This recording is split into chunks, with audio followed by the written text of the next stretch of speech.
আর বউদের দোষ একটু বেশিই হয়। শাশুড়িও দোষ ধরে, নানি শাশুড়িও দোষ ধরে, খালা শাশুড়িও দোষ ধরে, এলাকার শাশিরাও দোষ ধরে। সব দোষ হচ্ছে বউদেরই হয়। আমার শরীর পারত না তেমন কাজ করতে, কিন্তু বউ হিসাবে আমি কাজ না করে থাকতে পারতাম না।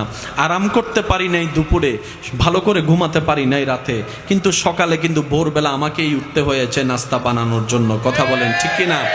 আমি মাটা শুধু তোকে আশা, তোকে দেখার স্বপ্নটা অন্তরে লালন করে আমি হাজার রকমের কষ্টকে আপন করে নিয়েছি। একদম যাইতে যাইতে এমন পর্যন্ত হয়েছে, ভালো জিনিসও খারাপ লাগা শুরু হয়েছে, মেজাজ খিটমিট লাগা শুরু হয়েছে। এরকম মাস যেতে যেতে যখন আমার পেট বেড়ে গিয়েছে, আমি ভালো করে বসতে পারি নাই, শুইতে পারি নাই, বাথরুমে যেতে পারি নাই, গোসল করতে পারি নাই।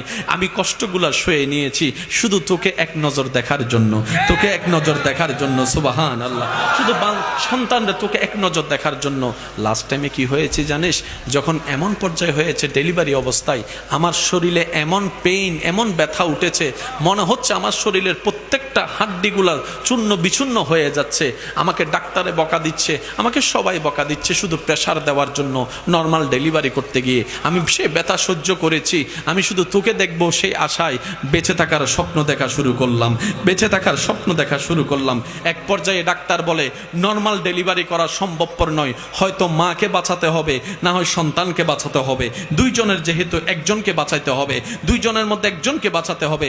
সে সময় বনসাইন দেওয়ার সময় আমি বলেছিলাম, ডাক্তার মহোদয়, সবাই বলেছিল আমাকে বাঁচাতে, কিন্তু আমি মা বলেছিলাম, ডাক্তার আমি সূর্যের আলো কেমন দেখেছি, আমার সন্তান দেখে নাই। চন্দ্র কেমন আমি দেখেছি, আমার সন্তান দেখে নাই। আমি আমের মজা পেয়েছি, আমার সন্তান পাই নাই।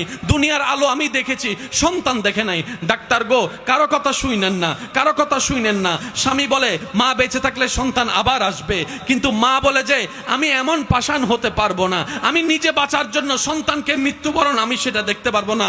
ও ডাক্তার, আমি দুনিয়ার থেকে চলে গেলে আফসোস নাই, আমার সন্তানকে বাঁচান, আমার সন্তানকে বাঁচান, আমার সন্তানকে সেভ করেন।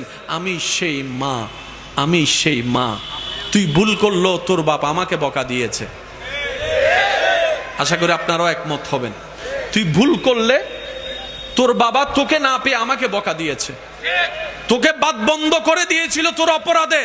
রাতের 3টা বাজে চুপি সরে দরজাটা আমি খুলে তোরে ঢুকাইয়াছি, টেবিলের নিচে ভাত আমি রেখেছি।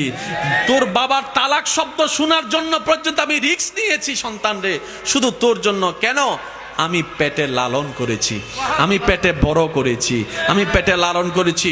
রব্বুল আলামিন বলে, ও দুনিয়াবাসী, একজন মা 9 মাস লালন পালন করার জন্য যদি, পেটে রাখার জন্য যদি এতটুক তোকে মায়া করে, আমি রব তো তোকে নিজে বানিয়েছি, তোকে সাজিয়েছি, আমি আল্লাহ তো তোকে বানিয়েছি।